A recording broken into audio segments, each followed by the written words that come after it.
വായ്പ എടുത്താലും ഇല്ലെങ്കിലും എല്ലാ സംരംഭകർക്കും ഒരുപോലെ ഉപയോഗപ്പെടുത്താൻ കഴിയുന്ന മികച്ച ഒരു സബ്സിഡി സ്കീമാണ് എൻ്റർപ്രണർ സപ്പോർട്ട് സ്കീം എന്ന് പറയുന്നത്.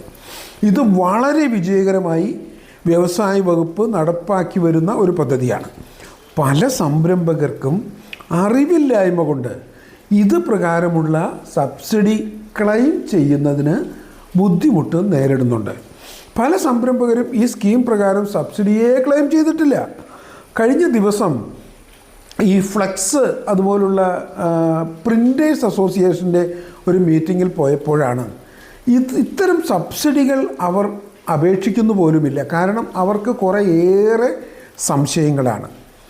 ഈ സബ്സിഡി എങ്ങനെ ഭംഗിയായി കൈപ്പറ്റാം എന്നുള്ളതാണ് നമ്മൾ ഇന്ന് ചർച്ച ചെയ്യുന്ന കാര്യം. എൻ്റർപ്രണർ സപ്പോർട്ട് സ്കീം എന്ന് പറയുന്നത് 2012-13 കാലഘട്ടത്തിൽ മുതൽ നടപ്പിലാക്കി വരുന്ന ബൃഹത്തായൊരു പദ്ധതിയാണ്.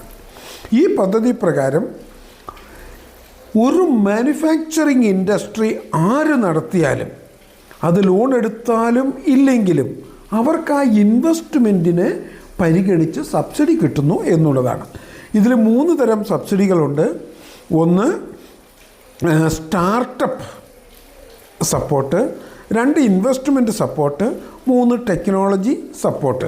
ഇതിൽ സ്റ്റാർട്ടപ്പ് സപ്പോർട്ടും ടെക്നോളജി സപ്പോർട്ടും ക്ലെയിം ചെയ്യുന്നത് വളരെ കുറവാണ്.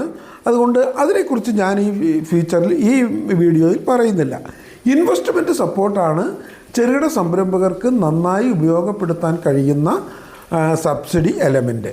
അപ്പോൾ ഇത് എങ്ങനെ മാക്സിമം ഉപയോഗപ്പെടുത്താം? ഇതിൻ്റെ അപേക്ഷ കൊടുക്കേണ്ടത് ഉൽപ്പാദനം തുടങ്ങി 1 വർഷത്തിനുള്ളിലാണ്. പല സംരംഭകരും ധരിച്ചു വച്ചിരിക്കുന്നത് മെഷീനറി വാങ്ങി 1 വർഷത്തിനുള്ളിൽ അപേക്ഷ കൊടുക്കണം എന്നാണ്. മെഷീനറി വാങ്ങി അത് ഇൻസ്റ്റാൾ ചെയ്ത് കറണ്ട് കണക്ഷൻ കിട്ടി പ്രൊഡക്ഷൻ എടുത്ത് ആ പ്രൊഡക്ഷൻ എടുത്തതിന് ശേഷം 1 വർഷത്തിനുള്ളിലാണ് അപേക്ഷ കൊടുക്കേണ്ടത്. ഇനി 1 വർഷം കൂടി വൈകിയെന്ന് വയ്ക്കുക, അത് ജില്ലയിൽ തന്നെ മാപ്പാക്കി പരിഗണിക്കും. വീണ്ടും 1 വർഷം കൂടി വൈകി, അതായത് 3 വർഷം വരെ പ്രൊഡക്ഷൻ തുടങ്ങിയിട്ട് 3 വർഷം വരെ ലേറ്റായാൽ പോലും അത് മാപ്പാക്കി പരിഗണിക്കാനുള്ള വ്യവസ്ഥയുണ്ട് എന്നുള്ളതാണ് പ്രധാനപ്പെട്ട ഒരു കാര്യം സംരംഭകർ മനസ്സിലാക്കേണ്ടത്. ഇതിൽ പൊതുവിഭാഗമല്ലാത്ത ആൾക്കാർക്കൊക്കെ അവരുടെ ഇൻവെസ്റ്റ്മെൻറ്റിന് 25% പരമാവധി 40 ലക്ഷം രൂപ വരെയാണ് കിട്ടുന്നത്. എല്ലാ വനിതകളും സ്പെഷ്യൽ കാറ്റഗറിയാണ്. അതുപോലെ SC/ST സംരംഭകർ സ്പെഷ്യൽ കാറ്റഗറിയാണ്. അതുപോലെ 45 വയസ്സിന് താഴെയുള്ള ചെറുപ്പക്കാർ, ഏപ്രിൽ 1 ഡേറ്റ് കണക്കാക്കുന്നത്.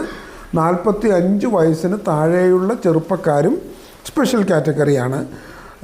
ഇപ്പം സ്പെഷ്യൽ കാറ്റഗറിയിലെ നോൺ റെസിഡൻറ്റ് NRIസും സ്പെഷ്യൽ കാറ്റഗറിയിൽ വന്നിട്ടുണ്ട്. അവർ സ്പെഷ്യൽ കാറ്റഗറിയാണ്. അപ്പോൾ ഈ സ്പെഷ്യൽ കാറ്റഗറിയിൽ വരുന്ന ആൾക്കാർക്ക് അവരുടെ ഇൻവെസ്റ്റ്മെൻറ്റിൻ്റെ 25% പരമാവധി 40 ലക്ഷം രൂപ വരെ സബ്സിഡി ആയിട്ട് ലഭിക്കും. പൊതുവിഭാഗമാണെങ്കിൽ 15% പരമാവധി 30 ലക്ഷം രൂപ വരെയാണ് സബ്സിഡി ആയിട്ട് കിട്ടുക. ഇനി ഇതിൽ എന്തൊക്കെയാണ് സബ്സിഡിക്ക് പരിഗണിക്കുക എന്ന് വെച്ചാൽ land, building, machinery, equipments, electrical fittings, plumbing items, fittings, ഇതെല്ലാം ഇതിൻ്റെ ഇൻവെസ്റ്റ്മെൻറ്റിന് പരിഗണിക്കും. ഇനി ഇതിൽ കുറച്ച് മേഖലയെ മുൻഗണനാ മേഖലയായി കണക്കാക്കിയിട്ടുണ്ട്. ഈ മുൻഗണനാ മേഖലയിൽ വരുന്ന ഒരു സംരംഭകനെ സംബന്ധിച്ച് 10% അഡീഷണൽ സബ്സിഡി കിട്ടും. ഈ മുൻഗണനാ മേഖലയിൽ വരുന്നത് ഭക്ഷ്യ സംസ്കരണ യൂണിറ്റുകൾ, ഗാർമെൻറ്റ് യൂണിറ്റുകൾ, ബയോടെക്നോളജി യൂണിറ്റുകൾ, 100% കയറ്റുമതി ചെയ്യപ്പെടുന്ന സ്ഥാപനങ്ങൾ, പഴയ പ്ലാസ്റ്റിക്സ് ഉപയോഗിച്ചുള്ള ഉൽപ്പന്നങ്ങൾ, പാരമ്പര്യേതര ഊർജ ഉപകരണങ്ങൾ, കാർഷിക മൂല്യവർദ്ധക ഉൽപ്പന്നങ്ങൾ, റബ്ബർ ഉൽപ്പന്നങ്ങൾ, ജൈവവളം, മണ്ണിൽ ലയിക്കുന്ന പ്ലാസ്റ്റിക് സബ്സ്റ്റിറ്റ്യൂട്ടുകൾ, സാനിറ്ററി ആൻഡ് ഹൈജീൻ ഉൽപ്പന്നങ്ങൾ, മെഡിക്കൽ ഓക്സിജൻ, മാസ്ക് നിർമ്മിക്കുന്ന സംരംഭങ്ങൾ, ഇതിനെയൊക്കെ മുൻഗണനാ വിഭാഗത്തിൽ പെടുത്തിയിട്ടുണ്ട്. അപ്പോൾ ഇത്തരം മുൻഗണനാ വിഭാഗത്തിൽ വരുന്ന ആൾക്കാർ സംരംഭം ചെയ്യുമ്പോൾ അവർക്കൊരു 10% അധികമായിട്ട് കിട്ടും. ഇനി മറ്റ് പിന്നോക്ക ജില്ലകളെന്ന് പറഞ്ഞ് ഒരു വിഭാഗമുണ്ട്. ഇടുക്കി, പത്തനംതിട്ട, കാസർഗോഡ്, വയനാട്, ഈ 4 ജില്ലകളിൽ സംരംഭം നടത്തുന്ന ആൾക്കാർക്ക് വീണ്ടും കിട്ടും ഒരു 10% സബ്സിഡി. അപ്പോൾ ഇങ്ങനെ നോക്കുകയാണെങ്കിൽ ഏകദേശം 45% വരെ സബ്സിഡി കൊടുക്കുന്ന ഒരു സ്കീമാണ് ഈ പറയുന്ന എൻ്റർപ്രണർ സപ്പോർട്ട് സ്കീം എന്ന് പറയുന്നത്. ഇനി ഇതിൽ അപേക്ഷ സമർപ്പിക്കുമ്പോൾ ശ്രദ്ധിക്കേണ്ട പ്രധാന കാര്യങ്ങളാണ് ഞാൻ നിങ്ങളോട് പറയുന്നത്. സത്യം പറഞ്ഞാൽ ഈ കാര്യങ്ങൾ മനസ്സിലാക്കിയാൽ കൂടുതൽ ആൾക്ക് ഇത് പ്രകാരമുള്ള ആനുകൂല്യം മേടിച്ചെടുക്കാൻ പറ്റും. ഒന്നാമത്, നിർമ്മാണ യൂണിറ്റുകൾക്ക് മാത്രമേ സബ്സിഡി കിട്ടൂ. നിങ്ങൾ ഏത് തരം മാനുഫാക്ചറിങ് ഇൻഡസ്ട്രി, ഒരു ഗാർമെൻറ്റ് യൂണിറ്റോ ഒരു ഫ്ലോർ മില്ലോ ഒക്കെ തുടങ്ങുന്നുവെങ്കിൽ അതിന് സബ്സിഡി കിട്ടും. സേവന വ്യാപാര സ്ഥാപനങ്ങൾക്ക് കിട്ടില്ല. ബേക്കറി ഷോപ്പിന് കിട്ടില്ല. ബേക്കറിയുടെ പ്രൊഡക്ഷൻ യൂണിറ്റ്, ഓവനൊക്കെ വെച്ച് ചെയ്യുന്നുവെങ്കിൽ കിട്ടും. 1 വർഷത്തിനുള്ളിൽ അപേക്ഷ സമർപ്പിക്കണമെന്നാണ് നിയമമെങ്കിൽ 3 വർഷം കഴിഞ്ഞാലും മാപ്പാക്കി പരിഗണിക്കാം. അവിടെ മെഷീനറി വാങ്ങിയ സമയമല്ല നോക്കുന്നത്, മറിച്ച് പ്രൊഡക്ഷൻ തുടങ്ങിയ ഡേറ്റാണ്.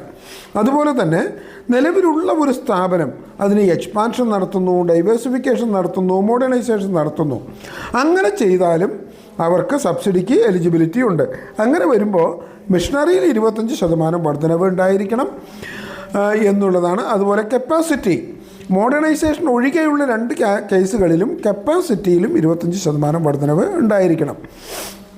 ഈ ഭൂമിക്കൊന്നും കാര്യമായിട്ടുള്ള സബ്സിഡി കിട്ടില്ല. കാരണം ആധാരത്തിൽ അതിൻ്റെ ഡോക്യുമെൻ്റ് വിലയൊക്കെ വളരെ കുറച്ചേ സംരംഭകർ കാണിക്കാറുള്ളൂ. അതുകൊണ്ട് വലിയൊരു ഗുണം കിട്ടാറില്ല. പരമാവധി ഭൂമിയുടെ വില സബ്സിഡി ക്ലെയിം ചെയ്യുന്നത് ഒഴിവാക്കുന്നതായിരിക്കും നല്ലത്.